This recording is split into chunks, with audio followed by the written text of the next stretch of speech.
नवीन दुबे जी का रुख कर लेते हैं, भारतीय किसान यूनियन के प्रवक्ता है। नवीन दुबे जी, आप कितना सहमत हैं सरकार ने जो ये कदम उठाया है, क्या उससे किसानों को हकीकत में लाभ होने वाला है या सिर्फ ये एक कागजी कार्रवाई हुई है, एक सिर्फ किसानों को एक राहत देने का जो प्रयास किया गया है वो सही साबित होगा? नहीं पुलकित जी, इसमें 2-3 चीजें हैं। सबसे पहली चीज कि अगर 22 सितंबर से जो जीएसटी की घटी दरें लागू होंगी उससे फायदा होगा, तो प्रश्न हमारा यह है कि 2017 जुलाई से और अब तक 22 सितंबर तक नुकसान किसान का हो रहा था या नहीं हो रहा था? निश्चित तौर पर किसान का नुकसान हो रहा था। क्यों 8 साल के बाद सरकार को याद आई है किसानों की?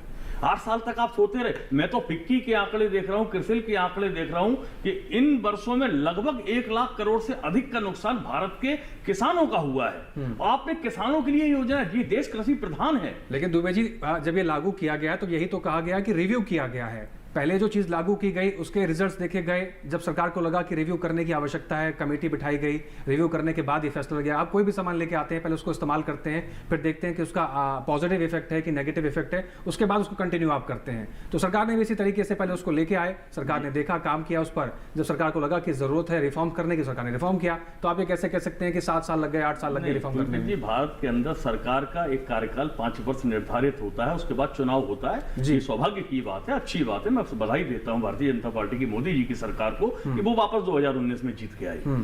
उसके बाद भी आपने उसको कंटिन्यू रखा। फिर आप 2024 का चुनाव जीते, जून में जीते।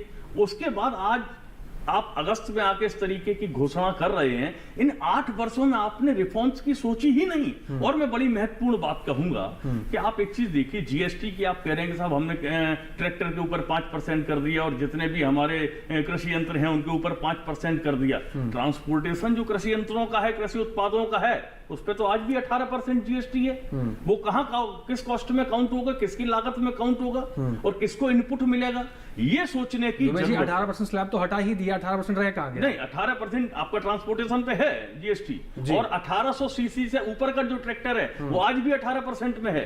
आपने 1800 सीसी से कम वाले ट्रैक्टर को 22 सितंबर के बाद हट जाएगा ना? नहीं, 22 सितंबर के बाद भी रहेगा। 1800 सीसी के ऊपर का जो ट्रैक्टर, उसके लिए कोई प्रोविजन सरकार ने नहीं किया है। मैं वही कह रहा हूं कि जो ट्रांसपोर्टेशन कॉस्ट की मैं बात करूं, भाड़ा जो लगता है, किसान ने अपने खेत में अनाज का उत्पादन किया, उसके बाद वो अगर मंडी में भेज रहा है तो जो जिस गाड़ी के ऊपर जो ट्रक से माल जा रहा है उसके भाड़े के ऊपर 18% जीएसटी लग रहा है, जिसका इनपुट कहीं किसान को कोई लाभ नहीं मिलने वाला है। अब दूसरी चीज ये आती है कि भारत के अंदर आप सीमांत एरिया में चले जाएं, बहुत आंतरिक ग्रामीण क्षेत्र, ये बात आपकी सही है कि हमारे देश के बहुत से किसान सीमांत हैं, छोटे किसान हैं। क्या